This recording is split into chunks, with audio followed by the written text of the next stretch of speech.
I started playing golf as a 28 handicapper, and if you'd asked me back then what it takes to become a scratch handicap golfer, I would have basically described a tour pro to you. How do you do that? You'll learn. Jump forward to now, and what I've learned along the way is totally different.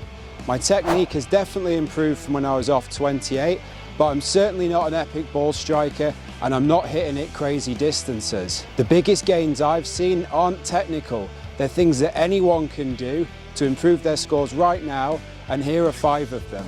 First up is short game.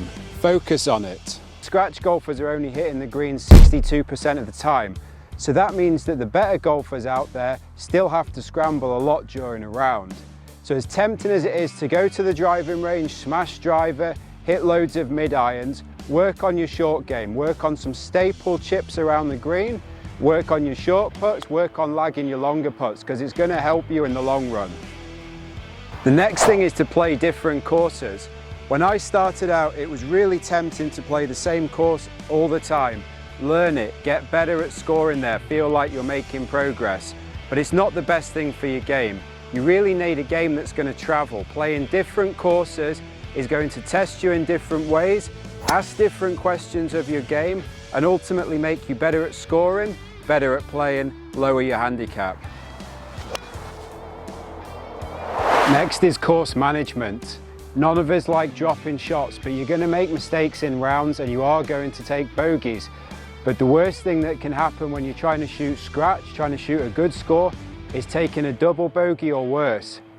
Sometimes you just have to chip out sideways. It's the best thing for your score over 18 holes. If you are going to chip out, just do it. Put it back in play. Don't get too greedy. It's easy to get too close to the tree, too close to a hazard.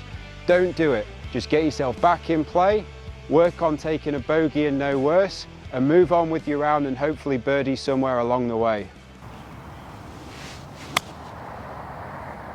Then I'd say learn how to pick smart shots. And this comes from playing a lot of different courses, and it's similar to course management, but it's just getting a feel for your own game. What's the type of shot that you hit? Are you a fader? Are you a drawer? And then factor it into the conditions. So where's the wind? Are you on a slope? Where's the trouble around the green? What's likely to happen to the ball where it lands? And where's your good miss and bad miss on the course based on your own short game? This is a good example. It would be easy to get here and say, oh, this is a 9-iron distance. But you have to look at it and say, okay, well, I'm on a bit of an upslope. I'm a little bit into the wind. The green's a bit elevated and all of the bunkers around the front of it. So really the trouble here is short. I want to be at the middle of the green or the back of the green. I know I'm a fader of the golf ball. In this case, the pin's fairly central. So I'm going to want to start it on the left of the green to let the natural shot go to the right, and I'm going to want to take some extra club. So rather than just get here and think, oh, it's a 9-iron, I'm looking at either an 8-iron or playing a smart, safe 7-iron. In this instance, I'm going to go for a smooth 7-iron so it doesn't pop up too much, and I'm going to try and play to the center of the green.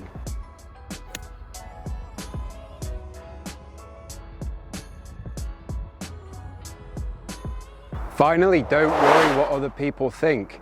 Something that I used to put a lot of pressure on myself was what might other people think, what people think of my swing, my game in general, things like that. And the reality is that most people don't care.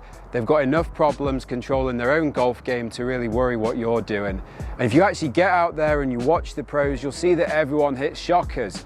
People hit bad shots, they miss tap-ins, they make mistakes. We all do it, so don't worry about it. It's going to happen, just deal with it and move on. Also, take comfort in the statistics. The PGA Tour putting average from 6 feet is only 70% make, and only 41% make from 10 feet. So chances are we're all going to miss a bunch of putts, so make your peace with it. Playing good golf isn't necessarily playing perfect golf. More often than not, it's a case of not compounding the issues when you're in trouble and learning how to score. The biggest thing that's helped me on my journey from a 28 handicapper down to scratch, and one where I am at the moment, is knowing when to play conservatively, knowing when to take on a pin, and if I'm in trouble, knowing when to get out and not make it worse. If you found this video interesting, I'd love it if you consider subscribing to the channel. And if you want to know what the only chipping training drill I'll ever use is, make sure you watch this video that I'll put up on the screen right now.